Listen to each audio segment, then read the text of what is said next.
Well, thank you very much for the introduction, and Ignacio, and thank you for the first speech that, and also your introduction on the basis of emotion, because this is, of course, the research that I'm building on. So I'm not a psychologist, I'm not a neuroscientist. We are not in political communication concerned so much with the origin of emotions. So where do emotions come from, and how do they develop, and these things, which is, of course, the fundamentals of any study of emotions. But we're kind of taking it from there, and we're looking at the relationship between experiencing emotions, strong or not so strong emotions, and political decision making, and the role media play in this whole process. So as I was saying, in the field of political communication, we're kind of learning from psychologists, from sociologists as well, and from neuroscience in trying to understand how emotion fits into political decision-making process and the central role media play. And I think, nobody can question the absolutely fundamental role media, news media, but any type of media play in political decision-making today. And just to give you a bit of an overview of what I'll talk about, I'll give a bit of a background of the state of the art of the study of emotion and reason in political communication, and those of us who are interested in news, journalism, the role journalism plays in Europe, in democratic societies. Then I'll talk a little bit about the effective turn this field, alongside with many other fields in the social sciences, such as political science, sociology, and others have taken during recent years in acknowledging the importance of emotion, which is a bit of a conundrum that I'm still struggling with. We have 50, 60, 70 years of research on political news, which has not considered at all the role of emotions. So we're I'm kind of giving a bit of an intro there. Then I'll talk a little bit about the importance of negative emotions, because if we talk media, if we talk politics, the first thing that comes up today is fear, is anger, is populism, and all these very central negative emotions that seem to reign political news and politics today. And I'll talk a little bit about what we know about them. And then I'm going to, not just because I need it for myself, but also talk a little bit about the so-called power of the positive, the idea that positive emotions might also play a bigger role in politics and news than we usually anticipate. And I'm going to make a bit of an appeal to many of you and to myself as well, to kind of look at how positive emotion can influence political decision making and news. And I'll give you a couple of ideas of what the research should do and what I will do in the next years based on these findings. So what's the background? What is political communication, and how does political communication fit perhaps in a day like today, looking at the relationship between emotion and reason and the question of how fundamental emotions are in politics? Well, political communication is a field that is the study of the relationship between politics, media, and citizens. And we are basically looking at power. So we're trying to find out who is the most powerful in a given situation in a political decision-making process that can be applied to any political context, be it European context, a national context, supranational, or whatever. So who is setting the agenda? How powerful are journalists in convincing politicians what to do, in convincing citizens what to vote, how to think, and how are journalists in turn influenced by political elites and so on. It's an interdisciplinary field, and this is why it's also a little bit of a difficult field sometimes to take together. So if I think about, for example, colleagues in this field in Spain, they are much more influenced, for example, by fields such as history, political science, versus if we go to the US, for example, political communication is very much a psychological tradition, looking at how individuals process information and how that changes their behavior and their attitudes. So we are struggling a little bit, as so many of us do, in trying to find a consensus of which disciplines specifically political communication is based on. And that's also important for the study of emotions, because as I know from my own experience, that if you try to integrate emotions into models of political communication, you're trying to say, well, I think, a Brexit vote, as you saw in the first picture, of course, that was something that's motivated by emotion. There are colleagues from my field who will, deny that, who say, well, this is about different things. things. You know, emotion is something that is relevant for the private. It's not something that's relevant for political decision making when it comes to citizens, which is, you know, ludicrous in my personal view. So this is a representation of the field in a sense. We're looking at the relationships between media, citizens, and political organizations. Political organizations being, you know, from supranational institutions like the European Union and the institutions of the European Union down to national political elites, pressure groups, or whatever. And we're always asking who is setting the agenda, who is influencing whom. And I have to say that as opposed to, for example, fields such as international relations, we are very much trying to find out what can be done so citizens are informed, so citizens know what to do when elections come up, and what happens if citizens do not vote, and these kind of things. So it is, I think, very much something that is focusing on the individual level. And that's actually right away one of the contention points when we look at emotion, because one of the big problems, arguably, the political sphere and the journalistic sphere have is a disconnect from citizens. So this is something that research has shown for decades, that citizens feel disconnected from political elites, citizens feel disconnected from journalistic elites, from legacy media, as we call it, the big established mass media, and this is causing all sorts of trouble within modern politics and democracies. So, as I was alluding to a bit in the beginning, I don't know if it was already translated, the field of political communication was a long time used cognitive explanations and models to try to understand the role of media and journalism in political decision making. So, when I studied, and I can tell you even up to now it has changed, but 5 years ago, my colleagues would laugh at me if I would, in, for example, surveys like big European election studies, I would say, why don't we also measure voters' emotions? And they'd be like, yeah, let's ask how they feel, But, who cares? We have to ask, their identities. We have to ask what do they vote? We have to ask which parties they like. We have to ask how much they know about politics. And the communication strategies of many political institutions, including many of the European institutions until very recently, were based on these cognitive ideas. The ideas that spreading information is the right way of getting people to support a specific political idea. And I mean, you only have to look into advertising to know that this is not the case. Yeah. So a long time, a long acceptance process. Maybe it's also a bit of a catharsis for me now to talk about the role of emotions in my field. So what were the reasons that were given, scientific reasons why emotions should not matter, or why we should not really look at them, why reason and rationality should be our focus in political research and in political communication research? Well, first, because there was a real idea, and Ignacio has already said very nicely, this is absolutely not the case, that emotions oppose rationality. And I see this with my students every day. When I teach emotions, I say, emotions manipulate. When people feel they cannot make good decisions. And what are good decisions? Well, in our political realm, good decisions are a vote for our party, for our cause, or maybe a vote that's based on information, that's based on, a kind of pro and con, what's the best idea that fits with my particular situation. So based on the theories that we work with in our field, democratic theories, for example, the idea was that public deliberation, which is the basis of political decision-making, looking at, philosophical basics like Jürgen Habermas, for example, are based on civil and unemotional discourse where the best idea will prevail as long as we talk about it long enough. And these are the theories that many, also, I guess, of the people present as well, were taught, the idea that good politics does not include too much emotion. Well, yeah, maybe a little bit of passion, but really, ideally, not very much. There are also a lot of theories of trying to predict what people vote that absolutely ignore emotions. I'm thinking of voter calculus. These are mathematical models trying to predict how people vote. And these models look at, costs and time, and how hard is it, how close is somebody to my own standpoint, for example. But they, until very recently, completely neglected the idea that people make and I don't like to use that word very much, but irrational decisions, yeah?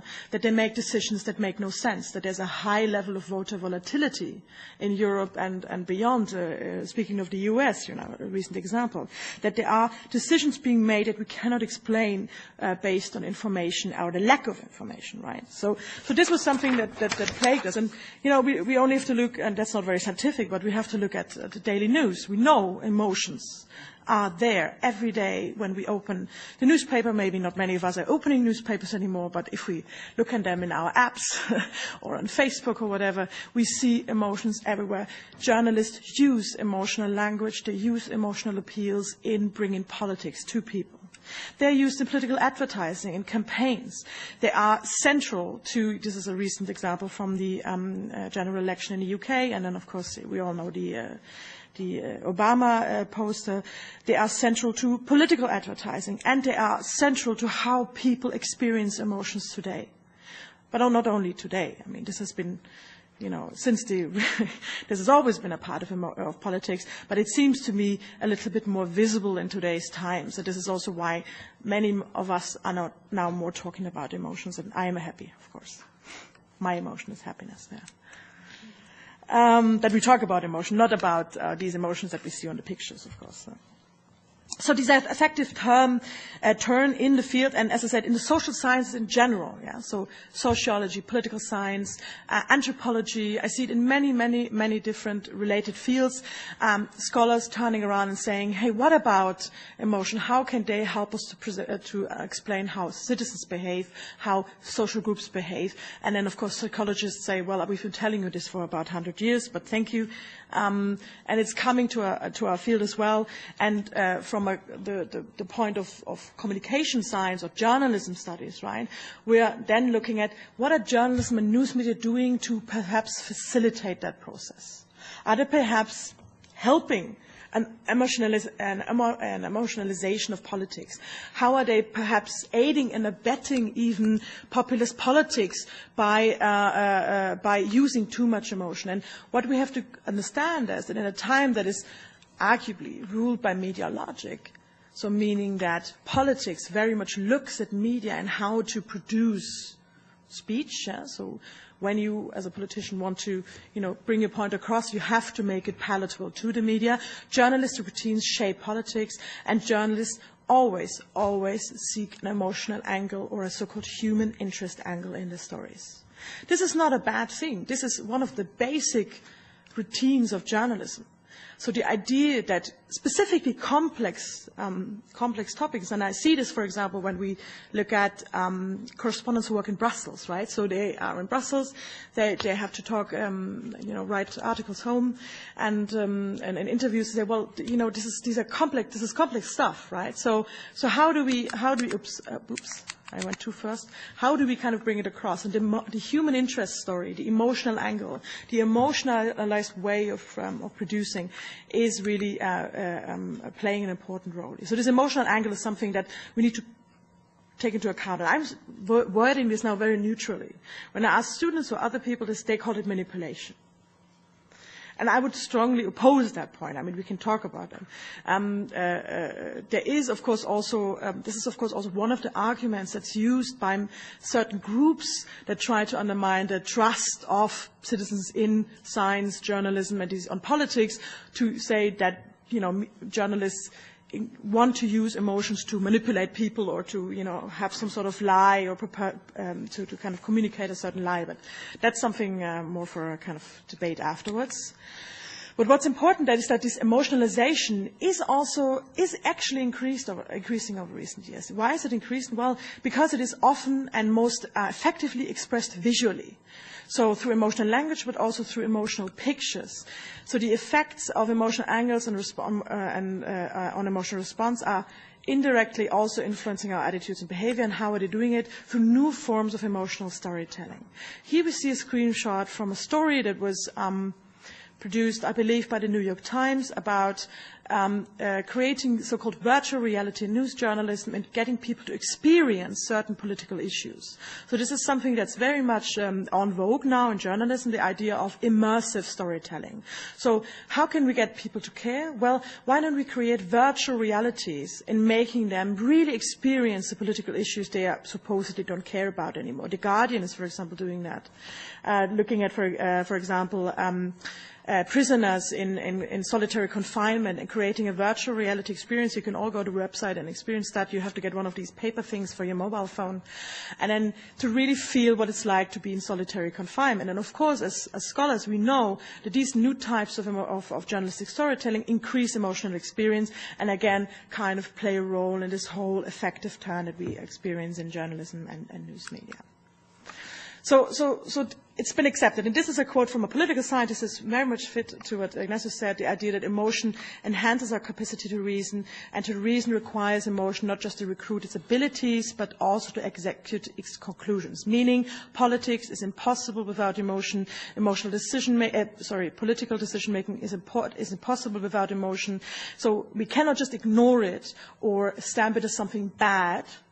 We have to observe it, understanding that our current society is in various ways enabling emotional decision-making and emotional news media experiences. So now in our field, and if you're interested, we can talk more about it. Many of the scholars are using theories developed in psychology, such as, for example, appraisal theories or theories of the evolutionary origins of emotion to understand political judgment. And if you just go on Amazon today, you will find an increasingly number of books, very excellent books, looking at the so-called political brain, trying to understand the role emotions play in our brains and when we make political decisions.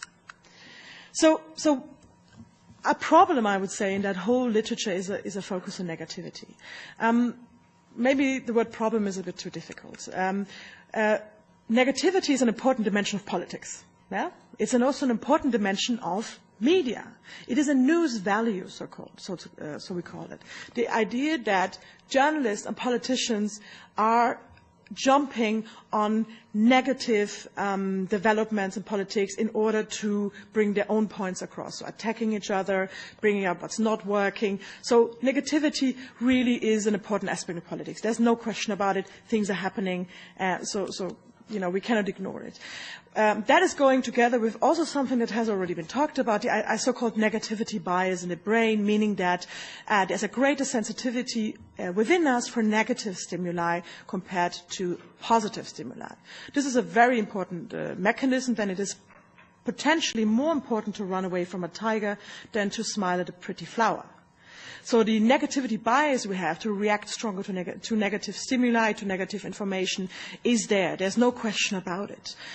So there's a growing number of studies dealing with fear politics, with threat, with anger. And I'm not discouraging these studies, and these are all excellent studies looking at, for example, the use of fear in getting people to support populist politics. However, I want to posit today just a bit of a different avenue to look a little bit at positive emotions and political behavior. Why? Well, why? Because psychology, which is the origin of a lot of the studies we are developing now, shows that positive emotions are also very relevant for behavior, for so-called approach behavior. They are mobilizing, which means that they also could be interesting for political behavior, because what do we want? We want people to vote. We want people to be interested. We want people to do stuff in politics. Yeah. So perhaps positive emotions can play a role here, and they do also sometimes play a role in political campaigns, as you see with the Obama example here. So the study of positive emotions such as enthusiasm, joy and hope in political appeals is something I find very interesting. It's actually largely unexplored. Why? Because there has been this absolutely strong surge of looking at fear and anger in politics in recent years. And as I said, that's absolutely fair. But the idea that positive emotion might also be very influential, I think is an interesting new approach. There is even the idea that when juxtaposed with negative emotions, they might even have stronger effects on political behavior.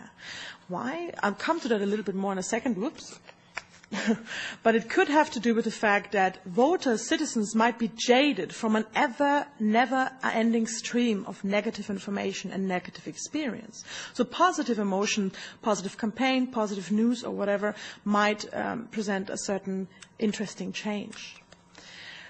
And yes, political strategy and media debate are characterized by negativity. I said this now, I'm really not going to ignore it, but there are a lot of examples from recent political campaigns, from voting experiences, where positive aspects of campaigns have been quite influential. And I'm talking here about so-called, what's now kind of openly called these ideas, new kind of political superheroes, the Macrons, the Trudeaus.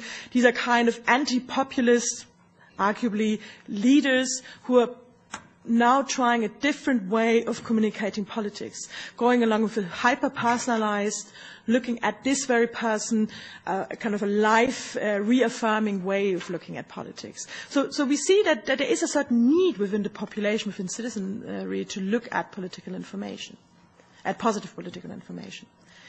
And actually, journalists feel similar. There is a very fastly growing journalistic movement called so-called constructive journalism that is trying to promote solution-oriented reporting. It was started, I believe, in Denmark with a very prominent journalist who quit his job and said, listen, I don't want to be part of the problem anymore. I want to be part of the solution. I am tired of presenting only negative stories. I'm tired of attacking. I want to be a journalist who is trying to propose solutions and constructive way of looking at politics and democracies. This doesn't mean we only have to look at good news. We don't all have to look at puppy videos on YouTube. No.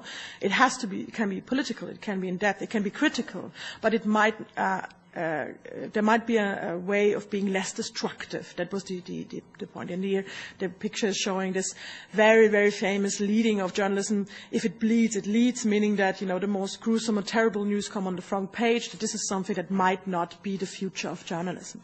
And this is particularly important in a journalism in crisis, a journalism that is increasingly replaced and is under, economic strain in a time when we are perhaps no longer willing to pay for it. So I'm going to give you an example of a study of how positive news, how we want to say, or positive emotions that we experience from news might influence political behavior. And this is a study I conducted with some colleagues from the London School of Economics, where the thinking was, so how do the effects of certain negative emotions compare to certain positive emotions? And we actually found some, I thought, quite surprising things. We'll see if you agree with me there. So, as I said earlier, just to repeat, there's a strong evidence of a negativity bias, and I'm not questioning it at all, but positive psychology, that's a field, shows that positive emotions function as motors in daily life. And I want to highlight one theory here that might be quite interesting here in explaining why positive emotions might be relevant. That's the so-called broaden and build theory. The broaden and build theory of positive emotions is basically saying, well, obviously we have negative experiences, but every person, every individual needs positive experience in their life. First, because positive experiences are, that sounds slightly esoteric, but is something that's very much accepted, function as a kind of building mechanisms within our resources. So we have only limited emotional resources. If we experience only negative, our resources are depleted. We become disenfranchised, cynical, we are demobilized, and this is something we can translate to politics. After the Brexit vote, I heard the expression political depression for the first time. The idea of being unable to expose yourself to any more political news. So this idea really suggests that perhaps citizens' resources for experiencing political emotions were depleted. So here comes the idea that perhaps journalists can make a difference here in restocking people's resources. The theory also proposes that positive emotions have a broadening function. That's, again, coming back to the evolutionary function of emotion that my colleagues know much more about, but I'm kind of paraphrasing here. The idea that when we experience negative, we focus. Yeah? So we see the tiger, we focus, we know where to run, and very important to run away, other direction. If we experience positive things, this broadens our horizon. We become interested in other things. We think, oh, this is positive, maybe I also look at this, and I also look at this. So again, this seems something that's politically relevant. But again, completely unexplored in political research.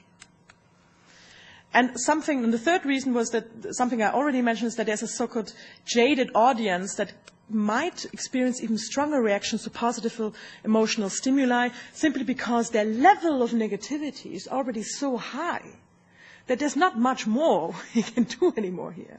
Yeah, so if we simply, in big service, measure people's general feelings or moods in relation to politics, not privately, that's of course very much depending on your personal situations, in reference to politics, the levels of negativity are extremely high.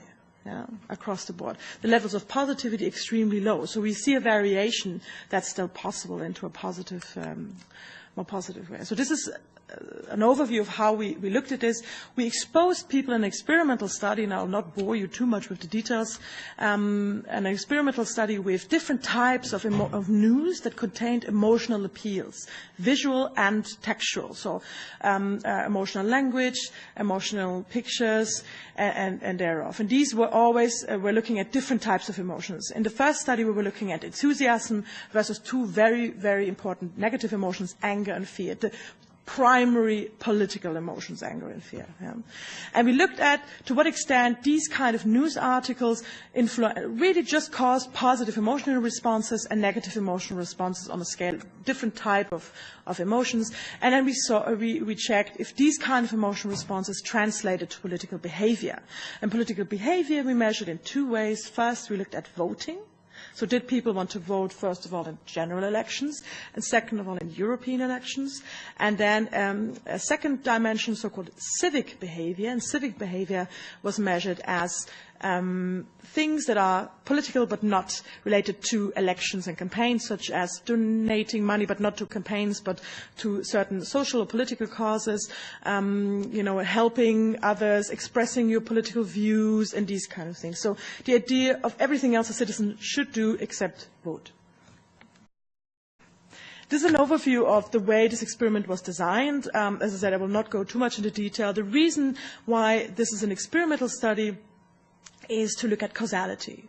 So to really try to find out whether people who are exposed to a certain stimulus, a certain news article, specifically feel this emotion, and if this specific emotion then really leads to a change in this type of behavior. And this is what experiments can do. What they cannot do is to give us a representative view of a certain country, for example. So these are actually representative a representative sample. The first experiment was done in the UK. That was prior to Brexit vote, just to say. So it's not that this will say something about British citizens in general or European citizens in general, but it will say something about a certain group of individuals and how they reacted to news. Funnily enough, I will come back to this UK thing in the end, but then I'll leave that open to discussion. So what did we find? This is, for example, one of the articles that we showed them. It was about elderly care and the involvement of the government in elderly care and charities in elderly care. So it was not really a campaign issue such as so. That had to do with simply the time when this study was conducted. So this probably not very legible slide is showing you something very important. It's showing you, you see three different boxes.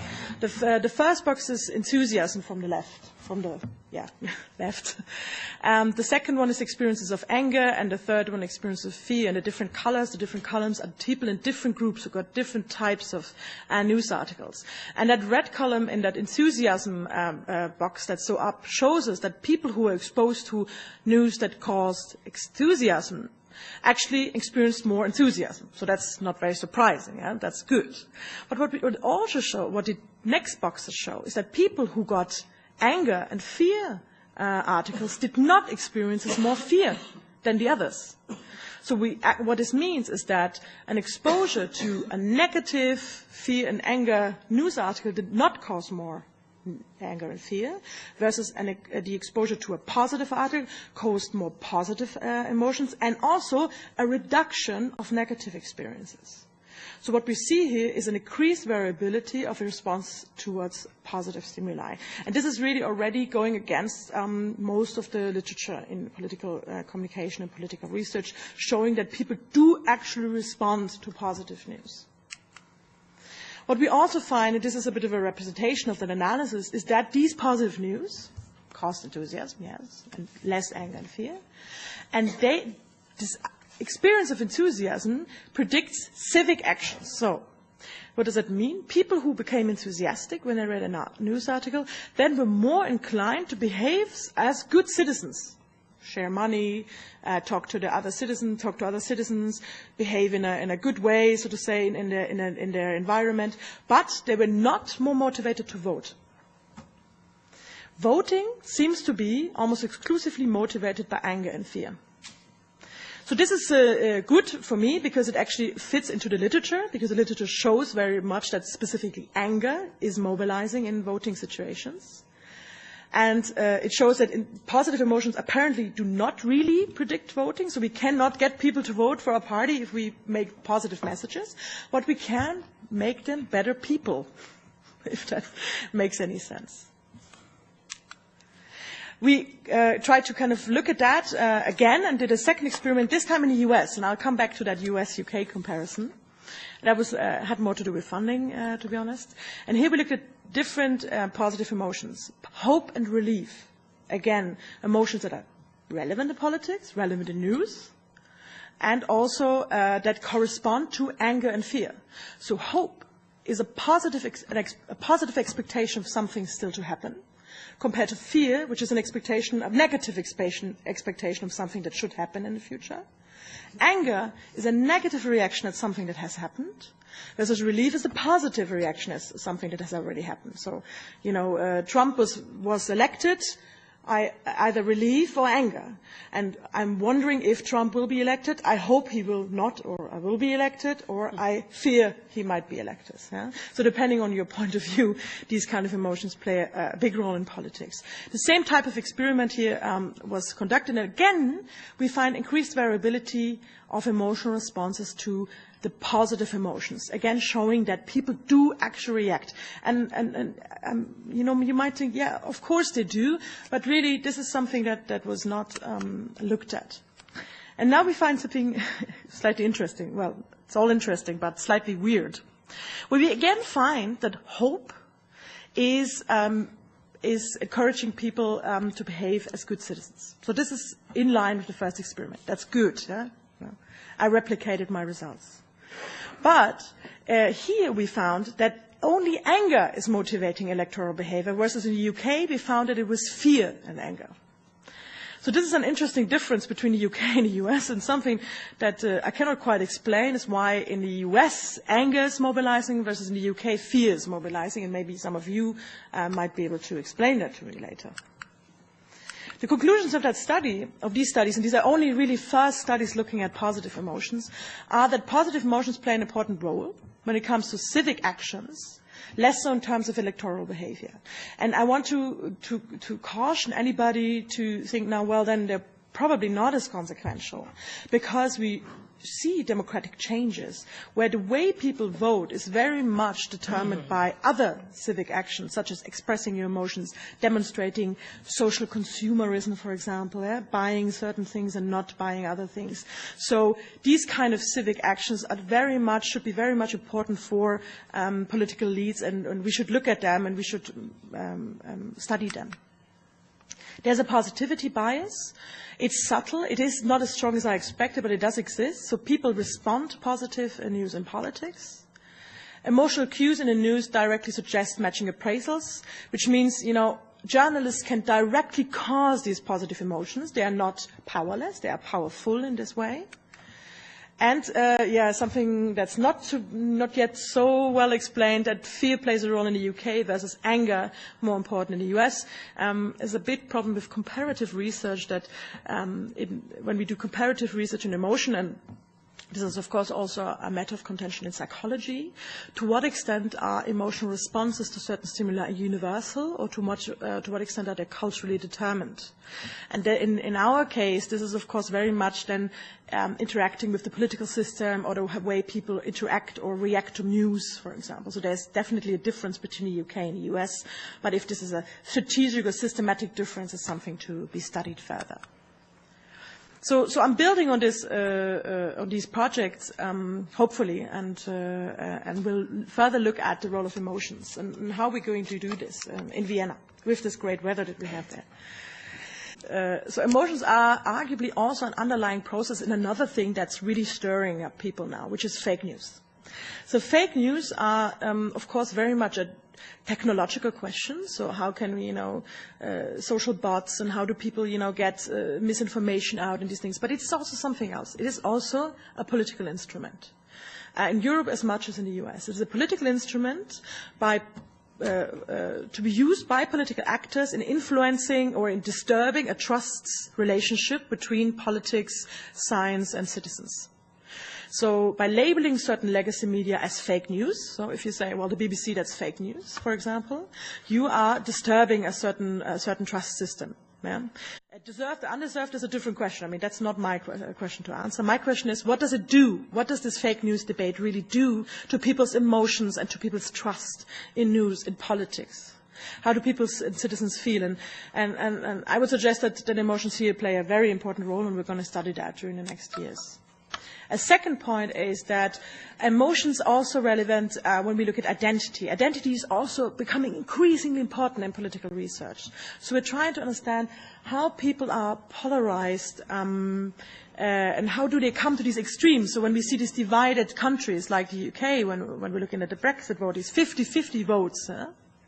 So how does this happen, and what role do identity, British identity, European identity, or whatever, play, and how does it interact with people's feelings about their identity? Then I'm also looking at the effects of emotionalized news, so this so-called immersive storytelling I talked about in the beginning. This is something that's only just been developing. News organizations are investing, well, not all of them, but in certain countries are investing in this, looking at new forms of emotionalized storytelling.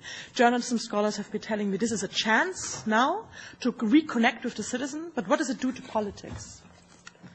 And then lastly, the role of emotions and emotionalized debates in the European Union, coverage by Brussels correspondents. So if anybody's in the room who wants to collaborate with me on that, I'd be excited. We kind of look at how Brussels correspondents, those who are actually reporting on European politics, not specifically the Parliament, but other institutions as well, how they're using emotionalized stories, and how they're kind of building on this recent more emotionalized political sphere that we have, this populist surge in Europe. So the take-home message, I hope, is here that political communication hasn't quite figured out how and where to integrate emotion versus rationality into its methods and theories. We're working on it. Please invite me again in 10 years. The focus on negative emotions in politics and media makes sense, but there's a positivity bias that's worth exploring. That's also true for political campaigns, by the way.